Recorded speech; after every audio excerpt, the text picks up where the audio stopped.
नमस्कार, नो फिकर के कार्यक्रम शिक्षा की बात में आज हम विवेकानंद जयंती पे बात करेंगे। स्वामी विवेकानंद का जन्म कोलकाता में 12 जनवरी 1863 पोष कृष्ण सप्तमी सोमवार को हुआ था। उनके पिता विश्वनाथ दत्त कोलकाता उच्च न्यायालय में ऑटोनिएट लॉ थे। वे एक विचारक, गरीबों के प्रति सहानुभूति रखने वाले, धार्मिक और सामाजिक विषयों में व्यवहारिक और रचनात्मक दृष्टिकोण रखने वाले व्यक्ति थे। उनकी माता भुवनेश्वरी देवी सरल और अत्यंत धार्मिक महिला थी। वे उन्हें रामायण, महाभारत की कहानियां सुनाती थी, जो उनके मानस पर अमिट छाप छोड़ जाती थी। नरेंद्र नाथ उत्साही, तेजस्वी बालक थे, जिसे बचपन से ही संगीत, खेल कूद और मैदानी गतिविधियों में रुचि थी। वे खेल खेल में राम, सीता, शिव आदि मूर्तियों की पूजा करने में या ध्यान में रम जाते थे। बचपन में बालक नरेंद्र बहुत ही नटखट और शैतान थे, किंतु धार्मिक कार्यों में बहुत रुचि के साथ भाग लेते थे। उनका प्रथम दर्शन ही लोगों को अनायास आकर्षित कर लेता था। ओज और आध्यात्मिक तेज से परिपूर्ण किशोर नरेंद्र कुशाग्र बुद्धि, तीव्र मेधा का धनी थे।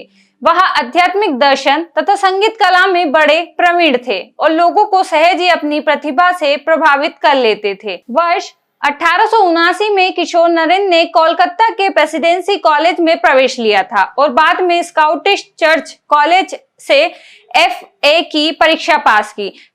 कॉलेज में ही उन्हें मील, डार्विन, डेकार्ट, स्पेंसर आदि पाश्चात्य दर्शकों के विचारकों का गहन अध्ययन किया और प्रभाव भी उन पर पड़ा। अपने विद्यार्थी जीवन में ही उन्होंने अंग्रेजी तथा बंगला साहित्य का भी विशद अध्ययन किया और उनसे बाल्यकाल से भारतीय दर्शन तथा तत्वज्ञान का जो प्रभाव उनके मन पर था, वह हमेशा उनको आंदोलित करता रहता था। उनके मन में निरंतर इस बात की जिज्ञासा रहती थी कि इस मानव जीवन का उद्देश्य क्या है और उसका उपयोग संसार में कैसे किया जाना चाहिए। क्या ईश्वर का अस्तित्व है, और यदि है तो वह कैसे?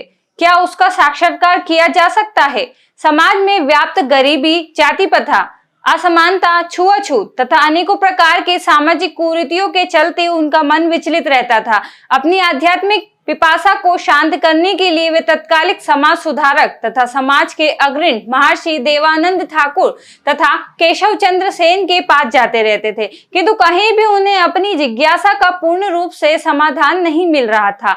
अशांत चित्त युवा नरेंद्र के हृदय में ईश्वर के अस्तित्व के संबंध में तीव्र उत्कंठा बनी रहती थी और वे उसका समाधान पाने के लिए साधु संत एवं विद्वानों से प्रश्न करते रहते थे। 4 जुलाई 1902 रात्रि के 9:10 पर स्वामी जी शरीर को छोड़कर अनंत की यात्रा पर निकल पड़े। दूसरे दिन 5 जुलाई 1902 दोपहर 2 बजे गंगा के किनारे बेला मठ के उसी स्थान पर अंतिम संस्कार किया गया, जहां उन्होंने 3 दिन पहले इंगित किया था। स्वामी जी के अवसान के समय उनकी आयु मात्र 39 वर्ष 5 महीने एवं 24 दिन थी।